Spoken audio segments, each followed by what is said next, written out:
What's going on, guys? Thank you for tuning in to the BS Show. Brett here. And in light of basketball being canceled due to the coronavirus, I wanted to do a basketball topic today and talk about the GOAT in each category. The greatest of all time is something that gets thrown around all the time in each sport, in MMA, in golf, whatever sport it is. There always seems to be a huge discussion on who the greatest of all time is.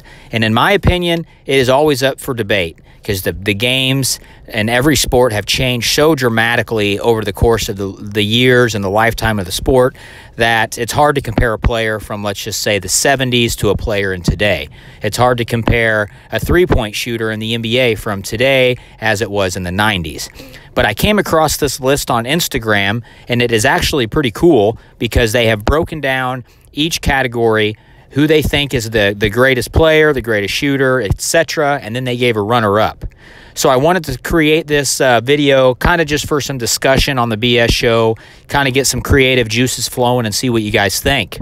Now, if I look across this list, I'm not really mad at any of these, to be honest. I think every player that is in each one of these categories and the runner-up definitely probably deserve to be in the discussion. But if I look over this list and I see anything that really sticks out to me, I'd be a liar if I said something did, because it really doesn't. But I agree with Michael Jordan being the greatest player of all time. I think that not only is he the most polarizing player in NBA history, whenever he stepped foot on the court, he wanted to rip your throat out. He has the highest points per game average in the history of the NBA, tied with Wilt Chamberlain at 30.1 points per game. He's won 6 championships, 6 finals MVPs, 5 regular season MVPs, and countless accolades. I think most people, if you were to ask them who the GOAT is, it comes down to either Michael Jordan at number 1 and LeBron James number 2. So I'm not mad at that. At the shooter, I'm okay with this as well. Steph Curry has single-handedly changed the way the game of basketball is played. He's also single-handedly changed it for guys below 6'5", because now you can be such a great three-point shooter, you pretty much nullify everything else. This list is a little bit closer to me because there's so many great shooters, and it just depends on the way you look at being the best three-point shooter. Do you look at it by purely statistic points, meaning who is the best percentage? If you look at the best three-point percentage in the history of the NBA, it's Steve Kerr. But if you look at it from who's made the most, it would be Ray Allen. But if you look as the greatest shooter, and in my opinion, the greatest shooter is Steph Curry, not only because he will surpass Ray Allen, but the way that he does things, the way that he hits the threes. He can shoot them fading away off 1 foot at half court, it doesn't matter, and he hits them at such a high clip. He's the best shooter in my opinion.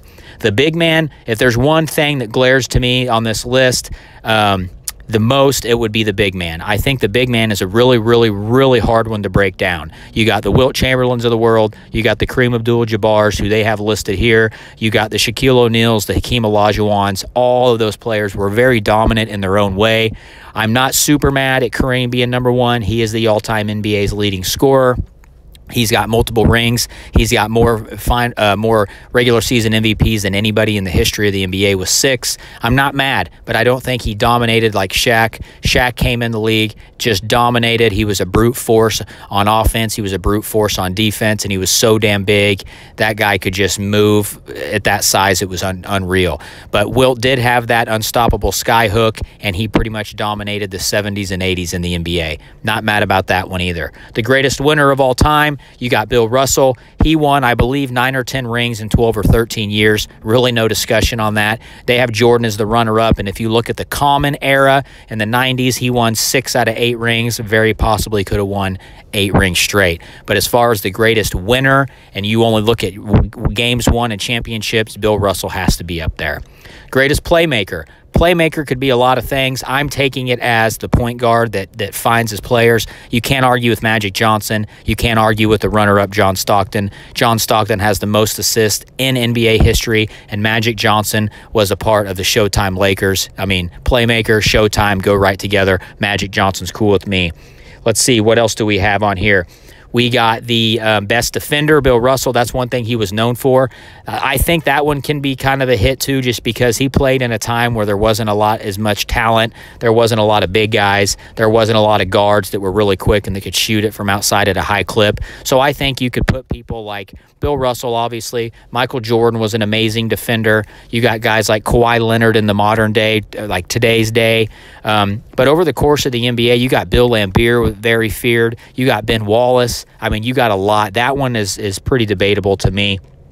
And then most clutch, which is Michael Jordan. I don't think anybody would argue that either. Once again, he's the most polarizing figure. You know, he's got big shot after big shot after big shot. You could possibly put Robert Horry in there because Robert Horry's hit a lot of big shots in his career with multiple teams. He's got rings with the Rockets, rings with the Lakers. I believe he's got a ring with the Spurs. I can't remember, though.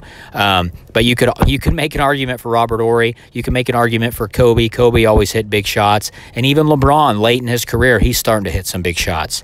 And then the greatest coach of all time, they have Phil Jackson. You can't argue with that one either, but Red Auerbach at the runner-up definitely has, you know, he's got to be put in the conversation. But there's a lot of great coaches, you know. You got the Spurs coach. I'm losing my train of thought, but, you know, he's a great coach. You got the Lakers coach from the 80s. These names are escaping me, but, you know, coach is a really tough spot because most great coaches normally have great players, so sometimes it's hard to see how good the coach really is until you take those great players away from him. But with Phil Jackson winning 6 rings with the Bulls, 2 three-peats, and then a three-peat with the Lakers, you know, I think it's really, really hard to deny that. And then I believe Phil Jackson was the coach of the Lakers when they won 2 more. I'm not quite sure, though. So he's won, you know, 3, 6, 9, 10, 11 rings. So, you know, Phil Jackson's definitely up there. But this was a fun video for me because Steven and, you know, I kind of inadvertently backed ourselves into the MMA corner, which we love all sports. So I wanted to put this up since basketball season's over and create some discussion. So thank you guys for tuning in. I hope everyone's being safe. And let me know in the comments below if there's any changes you would make or if you think this is a pretty good list. Thanks for tuning in.